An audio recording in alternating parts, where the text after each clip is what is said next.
Question number 5. It says a moving neutron collides with a singly ionized stationary helium atom that is in ground state. What should be the minimum speed of the moving neutron for the collision to be perfectly inelastic? There are four options. We need to find out the minimum speed of the colliding neutron. So let's consider this is neutron which is coming with velocity u, and this is He plus atom which is at rest and it is in ground state. This is the situation before the collision. After the collision they are having the velocity v1 v2, let's say, and this might have got to the next some excited state. This is after collision situation. Now we know the neutron has a mass n, and this He plus is going to have 2 protons and 2 neutrons. Electrons mass can be ignored, and protons and neutron mass are almost identical, so that will have a 4m mass. So this is m mass, this is 4m mass we can think of. Now we know linear momentum has to be conserved. As per the conservation of linear momentum, we will say initial momentum is equal to final momentum. Initial momentum was with this, which is mu. Final momentum is going to be mv1 plus 4 times mv2. Now since this is a perfectly inelastic collision, we know perfectly inelastic collision, this E coefficient of restitution has to be 0. And coefficient of restitution is written as velocity of separation divided by velocity of approach. Here separation is going to be like v2 minus v1, and approach was with u. So this gives us v1, v2 must be identical. That means these two velocities must be identical. Moreover, putting that result with this linear momentum equation, then we'll find it's like this is 5mv1. So m is getting cancelled, u is equal to 5v1. So v1 and v2, they are equal to u by 5.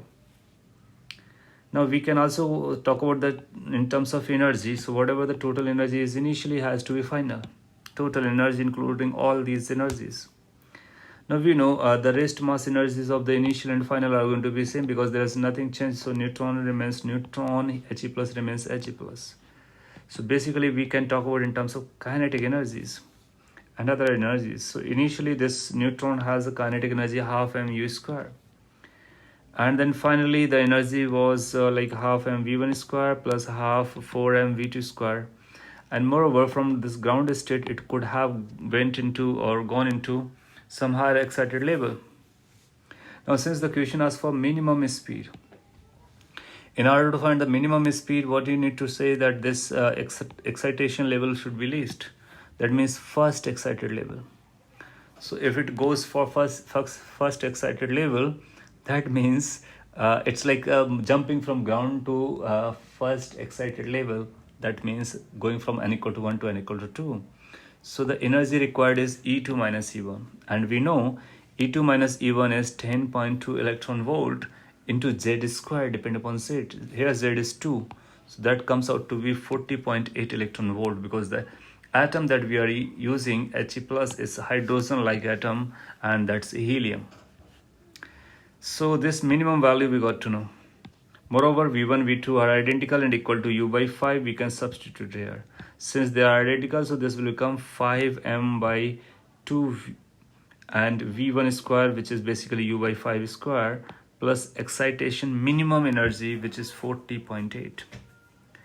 Now if you consider this carefully, then this term can be brought this side and mu square can be taken common, and it's going to be like half minus 1 by 10, which comes out to be 40.8 electron volt. This number can be further simplified to that's going to be 4 by 10, which is 2 by 5, so it's going to be like 5 by 2, and m, and this number 40.8 electron volt. Now since we want this u to be in meter per second, so this electron volt has to be converted in joules, and we know we can convert by multiplying this E value, that is 1.6 into 10 raised power minus 19. So this is 204 into 1.6 into 10 raised power minus 19 divided by 2, and the mass of one neutron or proton. This is approximately 1.67 into 10 raised power minus 27. Now if you simplify this, then you'll find these powers will get settled together, and they will create 10 raised power plus 8 inside. After under root, you'll find 10 raised power 4 will be coming outside. and they are approximately cancelling out each other. This is going to be roughly 100 or somewhere, and if you calculate them carefully, then you'll find it's going to be this 9.89. So 9.89 into 10 raised by 4 meter per second, which is basically option D. Hence we say option D is representing the minimum speed for the purpose of being this collision to be perfectly inelastic. Hence D is the right answer. Thank you.